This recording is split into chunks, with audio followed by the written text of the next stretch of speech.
कि विश्वामित्र जी भगवान श्री राम को अपने साथ लेकर चले गए और भगवान राम को और लक्ष्मण को क्या आज्ञा दी थी उनके पिता ने, जब वो जाने लगे, ठीक है, कि आज से विश्वामित्र जी ही तुम्हारे माता है, यही तुम्हारे पिता और यही तुम्हारे गुरु, ये जो भी कहें वो करना है। जब आप वापस आओ तो मुझे ये शिकायत नहीं मिलनी चाहिए कि राम में या मेरे बेटे लक्ष्मण में ये कमी है। तो इनकी हर आज्ञा का पालन करना है, चाहे ये कुछ भी कहें। सोचना नहीं है कि वो सही है या वो गलत है, बस इन्होंने जो कहा वो काम हो जाना चाहिए। राम को ये आदेश दिया उसके पिता ने और तब विश्वामित्र के साथ भेजा, क्योंकि जब तक प्रेम था तो प्रेम था, पुत्र है प्रेम होगा, ठीक है। और वो भी जैसे बोलते हैं ना कि बड़ा लेट हुआ तो बहुत ज्यादा प्रेम था उसका राम में, लेकिन वो तो था एक पिता जिसको अपने पुत्र से बहुत ज्यादा प्रेम है और उसको खोना नहीं चाहता, अपने से एक मिनट भी दूर करना नहीं चाहता। लेकिन फिर क्या हो गया, जब आज्ञा मिल गई उसको कि तो करना ही, उसके गुरु ने उसको आज्ञा दी, तो फिर वो क्या हो गया, उसने अपने पुत्र वाले मोह को छोड़ दिया। फिर वो किसके धर्म पे आ गया, राजा के धर्म पे आ गया। कि अब वो क्या है, एक राजा है और राजा का कर्तव्य क्या है, अपनी प्रजा की रक्षा करना। और प्रजा में अगर कोई व्यक्ति उससे सहायता मांगने के लिए आया है कि मेरी रक्षा करो, तो उसके लिए जो उसकी सेना लगे, खुद लगे, बच्चे लगे, परिवार लगे, कुछ भी चला जाए, लेकिन उसको रक्षा करना, उसको बचाना राजा का क्या है, कर्तव्य है। तो उसने अपने राजा का धर्म नहीं माना था। राजा का धर्म सबसे पहले होता है, एक राजा के लिए सबसे पहला धर्म होता है राजा, उसके बाद उसके लिए सारे धर्म आते हैं, ठीक है। ये रामायण में आगे जाके सबसे बड़ा जो इसका एग्जाम्पल था वो राम ने इसको प्रूव किया। वो स्टोरी बहुत डिस्कनेक्ट हो रही है लेकिन फिर भी बता रहा, ठीक है। जो लव कुश थे, और आज भी बहुत सारी दुनिया का ये क्वेश्चन रहता है कि राम ने सीता को क्यों निकाला घर से, ठीक है। इसका डिस्क्रिप्शन राम ने, लव कुश ने पूछा था राम से, जब उन्हें पता नहीं था कि राम हमारे पिता, तो लव कुश ने राम से ये बात पूछी थी और इसी के लिए उन्होंने घोड़े को रोका था। आपने छोटा मोटा सब ने सुन रखा होगा। तो राम ने वहाँ समझाया था कि मैंने सीता को क्यों निकाला, जबकि मैं खुद जानता था कि सीता बिल्कुल सही है। तो वहां पर उसने पति का उसने निभाया था राजा का धर्म। राज धर्म एक पति के धर्म से, पिता के धर्म से और हर एक धर्म से क्या होता है, बड़ा होता है। और राम ने कहा था, जब मैं गद्दी पे बैठता हूँ तो मैं राजा हूँ, और जब तक मैं राजा हूँ तो मेरे लिए सबसे बड़ा धर्म क्या है, राज धर्म, ठीक है। तो उसका डिस्क्रिप्शन हम जब वो टॉपिक आएगा तब लेंगे, ठीक है। तो राज धर्म का सबसे बड़ा एग्जाम्पल राम ने दिया। और हमारे टाइम में, आप प्रेजेंट टाइम में इसी चीज़ को, जो हमारे पॉलिटिशियंस हैं वो भूल गए कि राज धर्म जो है, पॉलिटिशियंस मतलब वो गद्दी पर बैठे हैं तो वही राजा हैं, तो वो ये भूल रहे हैं कि सबसे जरूरी क्या है, राज धर्म। उनके पास सिर्फ एक ही धर्म बाकी है जो धर्म का वो पालन कर रहे हैं, और वो है परिवार धर्म। मतलब परिवार के लिए कर रहे हैं वो, अपने के लिए उन्हें बाकी चीज़ों से मतलब नहीं। जबकि उनके परिवार के लिए उनका कोई भी धर्म नहीं बनता। उनकी सबसे फर्स्ट प्रायोरिटी बनती है उनके राज्य की, राज्य मतलब उनका जो देश है, जो एरिया है जहाँ से वो चुने गए हैं, उस चीज़ के ऊपर काम करना, उस चीज़ के लिए जीना मरना, वो उनकी ड्यूटी है। लेकिन वो अपनी ड्यूटीज़ भूल चुके हैं। तो इसलिए हमारे पॉलिटिशियन सिस्टम में थोड़ा सा गड़बड़ है।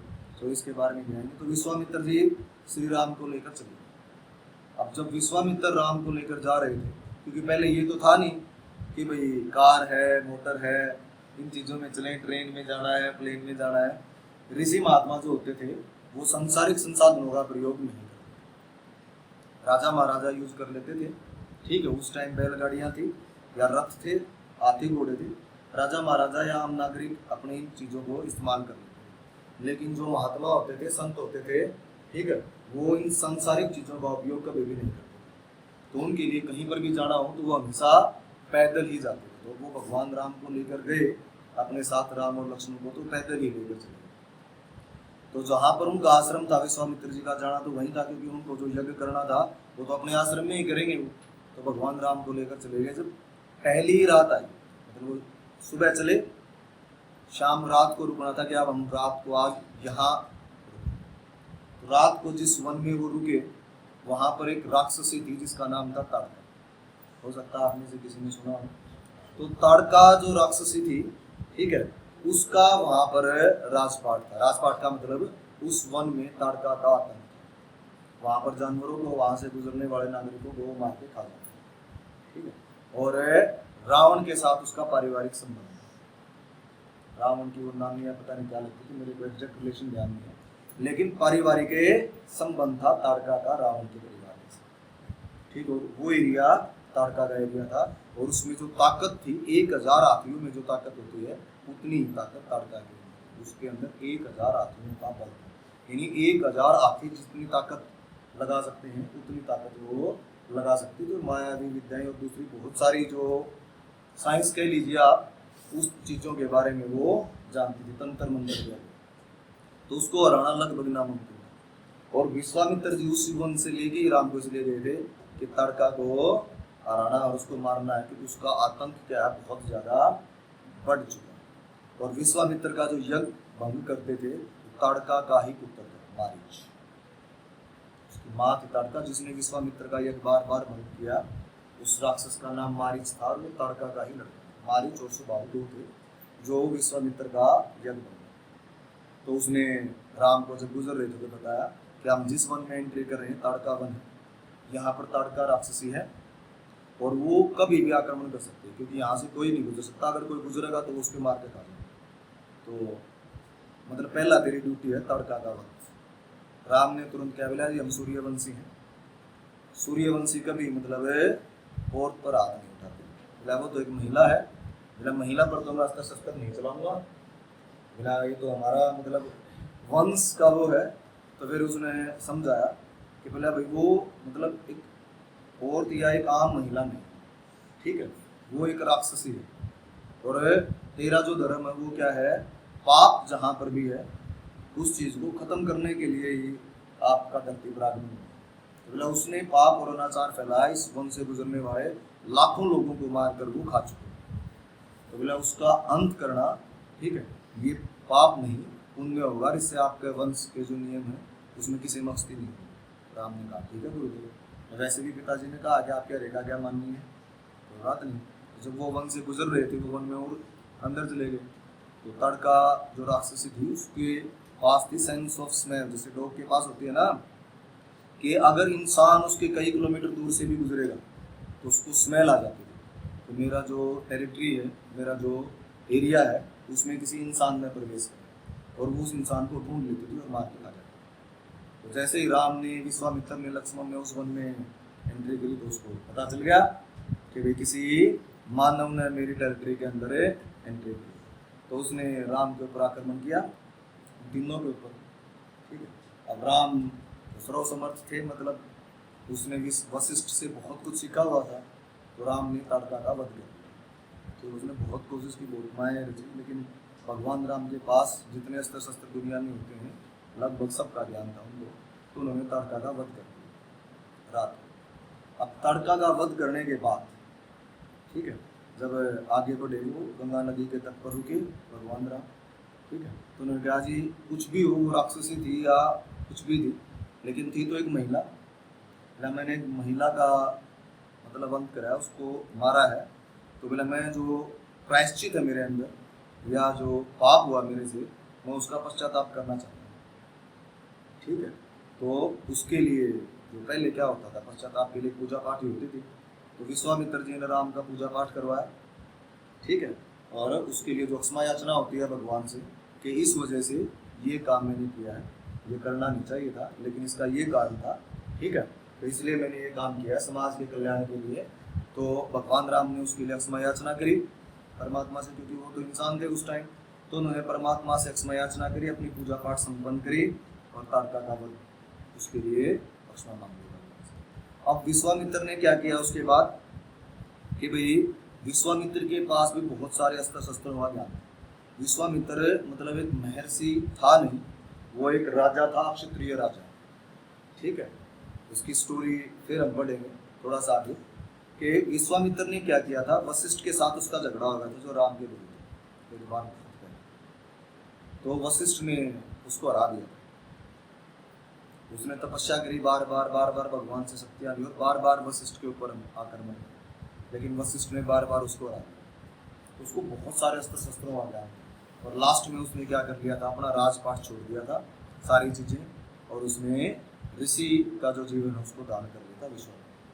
वो फिर कभी जानेंगे हम, लेकिन विश्वामित्र के पास भी बहुत सारे अस्त्र शस्त्रों का ज्ञान है। तो उसने फिर राम को क्या किया कि मेरे पास जिन अस्त्रों का ज्ञान है, जो शक्तियाँ हैं, जो ताकतें हैं, मैं उनके लिए एक योग्य व्यक्ति की तलाश में, और बोला मैं जब से तुमसे मिला हूँ तो मुझे लगा है कि मेरी जो शक्तियाँ हैं और मेरे पास जो अस्त्र शस्त्र हैं उनके लिए सबसे योग्य अगर इंसान कोई है तो वो आप हो। सबसे योग्य अगर इस धरती पर कोई है तो वो आप हो। मुझे आपके विचार, ठीक है, आपका ड्यूटीज, आपका धर्म, ठीक है, आपकी ताकत, आपकी क्षमता मुझे बहुत अच्छी लगी। तो इसलिए जितने भी अस्त्र शस्त्रों का और विद्याओं का मुझे ज्ञान था वो सारी मैं आपको सिखाऊंगा। तो जितने अस्त्र शस्त्र उसके पास थे उसने वो सारे के सारे अस्त्र शस्त्र और सारी विद्याएं किसको दी? उस टाइम राम को सिखाई और फिर वो उसको लेकर अपने आश्रम में आए। अब वो जब राम के साथ अपने आश्रम में आए तो उन्होंने बाकी जो ऋषि थे जो उसके ग्रुप में थे, जो मिलके जो ये करना था, उन्होंने सबको बुलाया और उन्होंने कहा कि अब हमारे ये दोबारा बंद नहीं होगा।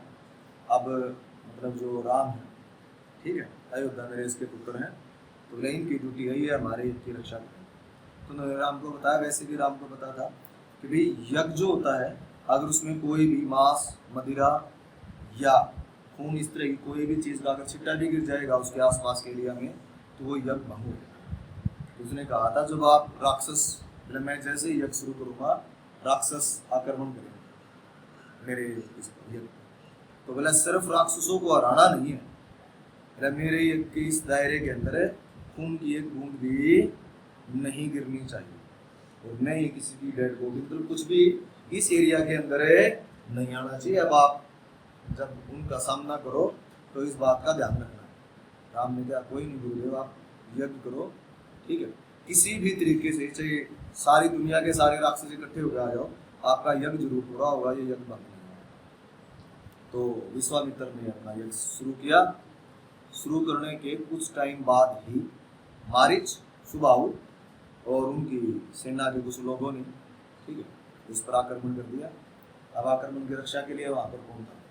भगवान राम और भगवान लक्ष्मण। उन्होंने आक्रमण किया, देखा भगवान राम से वो लड़ नहीं पा रहे, तो उन्होंने छल का प्रयोग किया कि उन्हें राम से लड़ना नहीं। उनका उद्देश्य क्या था? यज्ञ को बंद। तो उन्होंने आकाश मार्ग से, आकाश मार्ग समझते हो ना, मतलब आसमान से आक्रमण करने की कोशिश की कि कोई भी जो अशुद्ध वस्तु है अगर हम उसको इस हवन कुंड में डाल देंगे तो ये यज्ञ भंग हो जाएगा। तो उन्होंने खून के मटके और इन दूसरी चीज़ों को उठाकर आकाश मार्ग से वहाँ पर डालने की कोशिश करी आश्रम में, ताकि यज्ञ भंग हो। तो भगवान राम ने देखा ये राक्षस ऐसे नहीं माने, तो उन्होंने सबसे पहले तो क्या किया, उस पूरे आश्रम के ऊपर एक छतर का निर्माण किया, ठीक है, एक ऐसा छतर जिसके ऊपर आप कोई भी चीज़ डाल लो उसको वो अपने अंदर सोख लेगा, लेकिन जिस एरिया के ऊपर है वहाँ पर कोई भी चीज़ की एंट्री नहीं। तो उसने एक छत्र का निर्माण करा जिससे जो भी चीज़ें उन्होंने डाली, हड्डियाँ, मांस, मिट्टी, खून, कोई भी चीज़ का आश्रम में प्रवेश। फिर भगवान राम ने क्या किया, सुबाहु को तो वहीं मार दिया, उसकी गर्दन काट। और मारीच को, जैसे आपने वो देखा होगा ना बाण, ठीक है, धनुष जो तीर होता है, देखा होगा आपने सभी ने टीवी सीरियल्स में, तीर के आगे एक नोक होती है जिसको बोलते हैं फन। तो तीर का जो बगैर फन का तीर था बोले, मतलब एक ऐसा तीर ले लिया, ठीक है, जिसके ऊपर नोक ही नहीं, ठीक है। और एक आध रामायण में लिखा गया है कि उसने आश्रम से एक सरकंडा उठाया। आश्रम से क्या उठाया था? कि सरकंडा। देसी भाषा में समझना चाहो तो सरकंडा मतलब सिंपल वे में समझो तो घास का तिनका। और एक आध जगह लिखा गया है रामायण में, मैंने बताया था 4-5 रामायण है कि भगवान राम ने बगैर फन का तीर मारा, किसको? मारीच को। वहीं जो आकाश मार्ग से वो सारी चीजें उसमें डाल रहा, तो उस तीर के लगने से वो मरा तो नहीं, लेकिन वो इतना ताकत से मारा गया था कि वो कई 100 किलोमीटर दूर आगे मध्य प्रदेश, ये घटना है यूपी के आसपास, यूपी और नेपाल के बीच की घटना है। मतलब ये जो घटना होती है कि कहाँ हुई थी? यूपी और नेपाल के बीच में लड़ाई हुई, वहां से तीर मारा, ठीक है, या घास का तिनके से प्रहार करा राम ने, किसके ऊपर है? मारीच के ऊपर। और वो वहां से कहाँ आकर गिरा? मध्य प्रदेश। कितने किलोमीटर का डिस्टेंस ट्रेवल किया, वो आप समझ सकते हो कि राम का जो प्रहार था उसके अंदर कितनी ताकत रही।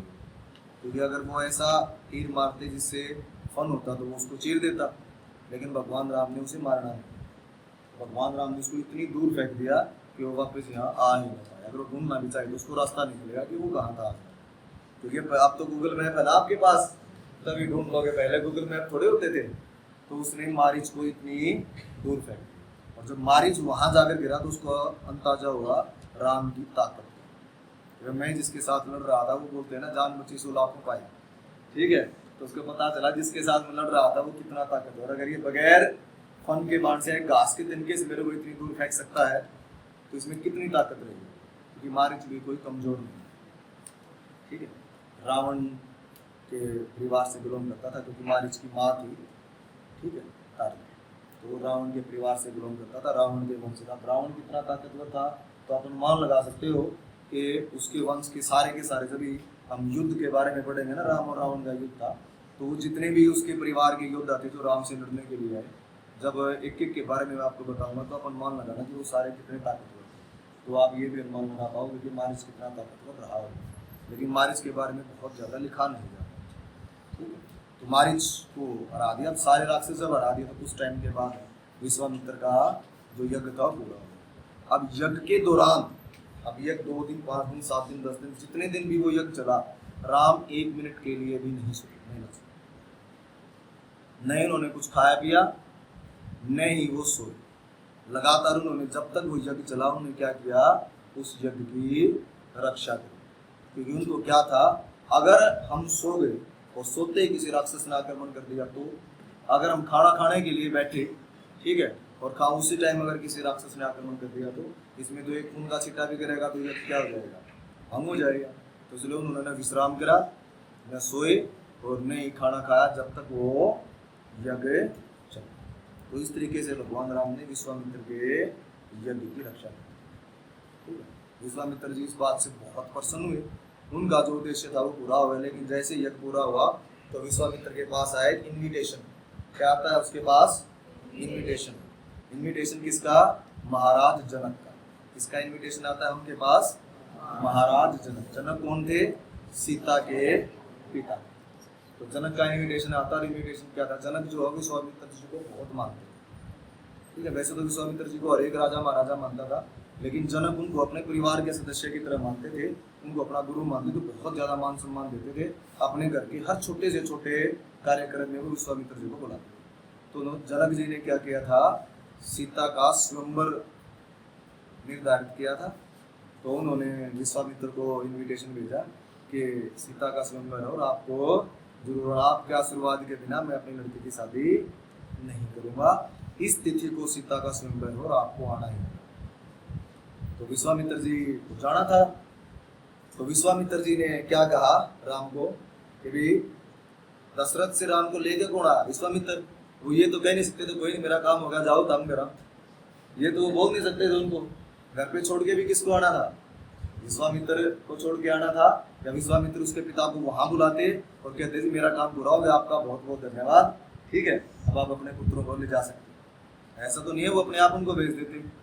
तो उन्होंने राम और लक्ष्मण को क्या कहा कि बाद में घर चले जाना, ठीक है, तुम भी मेरे साथ चलो, तुम्हें जनकपुरी के दिखाता हूँ कितना अच्छा शहर है, वहाँ के लोग कितने अच्छे हैं और बहुत बड़ा स्वयंवर होगा, ठीक है, वो भी आप देखो, देश देश के राजा महाराजा वहाँ आएंगे तो आपने बहुत अच्छा लगेगा, ठीक, आपको भी जानने को सीखने को बहुत कुछ मिलेगा।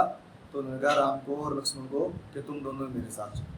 राम का तो आप समझते हो एक ही उत्तर है, जो आ गया गुरुदेव, ठीक है, चलो कोई नहीं, हम भी वहाँ पर है जनकपुरी में चलते हैं। तो भगवान राम उसके बाद विश्वामित्र के साथ कहाँ गए थे, जनकपुरी। जनकपुरी तो जनक वहाँ के राजा थे, इसलिए वैसे सही जो नाम उसका वो था मिथिला। सही नाम क्या था नगर का, मिथिला। इसलिए माता सीता को मिथिलेश कुमारी भी बोला जाता है, क्योंकि वो कहाँ की रहने वाली थी, मिथिला की रहने वाली थी। वहाँ के जो राजा है उनकी बड़ी पुत्री थी, तो इसलिए उनको मिथिलेश कुमारी भी बोला जाता है। मिथिलेश यानी मिथिला के जो राजा है उनकी मिथिलेश कुमारी। समझ गए इस बात को। अब भगवान राम का वहाँ पर क्या रहेगा हम उसको अगली बार जानेंगे, लेकिन ये जरूर बता देता हूँ, जब भगवान राम ने विश्वामित्र जी के साथ जनकपुरी में या कह लो मिथिला में प्रवेश किया था, तो मिथिला में जितनी भी औरतें थी, ठीक है, सारी लड़कियां बूढ़ी जितनी भी औरतें थी और जितने भी नागरिक थे, वो सारे रोड पर अपने घरों की छतों पर खड़े हो गए थे भगवान राम को देखने के लिए। और उसी दिन जिस दिन भगवान ने मिथिला में प्रवेश करा था, उसी दिन जितने मिथिलावासी थे जिन्होंने भी राम को देखा उन्होंने भगवान को यह हाथ जोड़े थे कि ये कहाँ के राजकुमार हैं, और परमात्मा करे हे भगवान शिव हे माँ पार्वती ऐसा करना कि सीता का जो विवाह है वो इन्हीं के साथ हो, क्योंकि अगर सीता का विवाह राम के साथ हुआ तो जब भी सीता यहाँ मिलने के लिए आएगी तो भगवान राम उसको लेने के मतलब ये जो राजकुमार उसको लेने के लिए आएगा, और ये लेने के लिए आएगा तो हम बार बार इसे देख पाएंगे। ठीक है, तो इसलिए सबने जिसने भी राम को एक झलक में देखा था, एक झलक यानी एक सेकंड देखने के बाद दूसरी सेकंड में ही भगवान को हाथ जोड़ के ये कहा था परमात्मा को कि सीता का जो विवाह है वो इसी राजकुमार के साथ होना चाहिए। समझ? और अब मैं इसके अलावा एक और चीज बता देता हूँ। वैसे जो भगवान राम है वो गोरे नहीं, कलर जो है ना कॉम्प्लेक्शन, ठीक है, गोरा रंग अच्छा होता है, ये चीजें 200-300 साल से है बस दुनिया में, उससे पहले नहीं। स्किन कलर जो है वो 200-300 साल से है, उससे पहले स्किन कलर के आधार पर डिसाइड नहीं। ठीक है, अभी आपने ना कई जगह बांके बिहारी मंदिर गया आप में से कोई? वृंदावन में कौन गया? वहां पर भगवान श्री कृष्ण की मूर्ति देखना कैसी है, बिल्कुल ब्लैक, जेट ब्लैक जिसको बोलते हैं, बिल्कुल ब्लैक। एक्चुअल में वैसे ही थे भगवान श्री कृष्ण, फिर भी पूरी दुनिया पागल थी। आज भी आप वृंदावन में जाओगे ना बहुत सारे आपको अंग्रेज मिल जाएंगे जो अपना देश परमानेंटली छोड़कर भारत की नागरिकता ले चुके और वहां पर बस रहे, और वो रिसर्च करते उनकी पीढ़ियां देखते भगवान श्री कृष्ण और उस चीज के बारे में रिसर्च करते थे। बहुत सारे अंग्रेज मिल जाएंगे। स्लो चीजों के बारे में फिर जानेंगे। अभी जो मेरा जो आज का अध्याय है वो क्या हो गया है, समाप्त हो गया है। ठीक है, अगर मैं आपसे ये पूछूं कैसा लगा, ठीक है, अब इससे हमें सीखना क्या चाहिए? सीखने के लिए भी बात आती है। एक बात तो मैंने आपको पिछली बार ही बताई थी, इसमें जो एक बात है उसको मैंने लास्ट टाइम ही बताया और आज भी स्टार्टिंग में ही बताया कि भी सबसे बड़ा जो फर्ज होता है ना वो किसका होता है? राजा। ठीक है, दूसरा क्या होता है, अगर कई बार कोई चीज ठीक है सही न हो, मतलब लगता है कि जैसे झूठ बोलना हम मानते हैं कि नॉर्मली हम पढ़ते हैं झूठ बोलना पाप, लेकिन अगर समाज के कल्याण के लिए अगर कभी झूठ बोलना भी पड़ जाए तो कभी भी पाप काउंट नहीं। यानी जो हमारी जो सोसाइटी होती है, सोसाइटी के बेटरमेंट के लिए अगर हम कभी कोई गलत तरीका भी अपना लेते हैं, हमसे कोई गलत काम भी हो जाता है तो एक्चुअली वो गलत नहीं होता अगर हमारी इंटेंशन उसके पीछे सही है। तो इसलिए हमेशा क्या होना चाहिए, ठीक है, इंटेंशन जो हमारी है ना वो क्या होनी चाहिए? प्रॉपर होनी चाहिए कि हम जो कर रहे हैं वो क्यों कर रहे हैं और उसका समाज पर क्या असर है। ठीक है, अब भगवान राम ने था वैसे तो मतलब ये जो हमारा पूरा का पूरा जो ग्रंथ वाला जो सिस्टम है, हमारा जो धर्म है जिसको आप सनातन धर्म बोलते हो, उसमें औरत को देवी का रूप माना गया है। ठीक है, और लिखा गया कि भाई पूजा के योग्य है, पूजा होनी चाहिए। ठीक है, लेकिन फिर भी सम्मान के योग्य है और हाथ उठाना और वो चीजें पाप मानी गई, लेकिन फिर भी भगवान राम ने लड़का को मारा। ठीक है, क्योंकि वो औरत तो थी लेकिन औरत के साथ वो क्या थी? है धर्म का प्रतीक, जो कि समाज के लिए क्या थी? रुकावट थी। समझ में आ गई मेरी बात?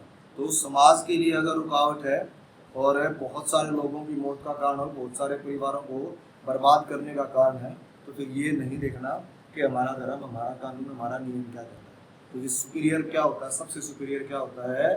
सोसाइटी, जिसको हमें संभालना होता है, सोसाइटी का बेटरमेंट, उनका कल्याण। समझे मेरी बात? तो दूसरा जो लास्ट पॉइंट है कि भाई मतलब ये नहीं देखा जाता जब हम जो हमारे गुरु हैं या जो हमारे माँ बाप हैं जब वो हमें कुछ बोलते हैं तो जब हमें उनकी आज्ञा का पालन करना होता है तो ये नहीं देखा जाता कि वो क्या कह रहे हैं, हमें अपने एक्सट्रीम लेवल तक उस चीज का पालन करना होता है। ठीक है, जैसे विश्वामित्र का ये था, जितने दिन भी चला राम सोए नहीं, 1 मिनट के लिए भी विश्राम नहीं किया, बैठे भी नहीं, वो वहां पर आसपास घूमते हुए चारों तरफ नजर रखी कहीं कोई राक्षस आक्रमण नहीं करे। तो वो क्या था? उस यज्ञ से भगवान राम को क्या मिलने वाला था? कुछ नहीं, लेकिन फिर भी उन्होंने ऐसा किया, आप एक दिन में सो 24 घंटे, तो आप देखो क्या होता है। और वो कई दिन नहीं सोए, बैठे भी नहीं, खाया भी नहीं कुछ। तो वो किस लिए नहीं खाया? क्योंकि उन्हें क्या था, उन्हें एक चीज़ थी कि मेरे पिता ने जो भी स्वामित्व को वचन दिया वो झूठा ना हो जाए और गुरु की आज्ञा का पालन पूरा होना चाहिए। जो उन्होंने मेरे को काम सौंपा वो होना ही होना चाहिए। और ऐसा ही काम इससे भी आगे जब हम आएंगे, लक्ष्मण ने भी किया था। 14 साल जितने साल वन में रहे थे, लक्ष्मण 1 मिनट के लिए भी नहीं सोया। 14 साल का जो वन का पीरियड था, 14 साल जो वनवास रहा राम का, ठीक है, लक्ष्मण 1 मिनट के लिए भी नहीं सोया। नहीं सोया था मतलब विश्राम ही नहीं करा 14 साल। मेघनाथ को मारा था लक्ष्मण ने। मेघनाथ को बहुत सारे वरदान थे, उसमें से एक वरदान ये भी था, वही व्यक्ति आपको मार सकेगा जिसने 14 साल या उससे 14 साल के आसपास का जो समय है उस टाइम तक सोया ही नहीं। जो अपनी निंद्रा पर विजय पास करे वो इतना मार सके। जिसकी अपनी नींद पे काबू है कि बगैर सोए भी रह सकता है, उसी व्यक्ति के द्वारा तेरी मौत हो सकती है। तो जितने मेघनाथ में वरदान थे ना, 2 ही व्यक्ति उसको मार सकते, एक राम और कृष्ण। वो सारे कंडीशन 2 ही व्यक्ति पूरे करते, और एक कंडीशन तो लास्ट में आगे राम को भी पूरी करना मुश्किल।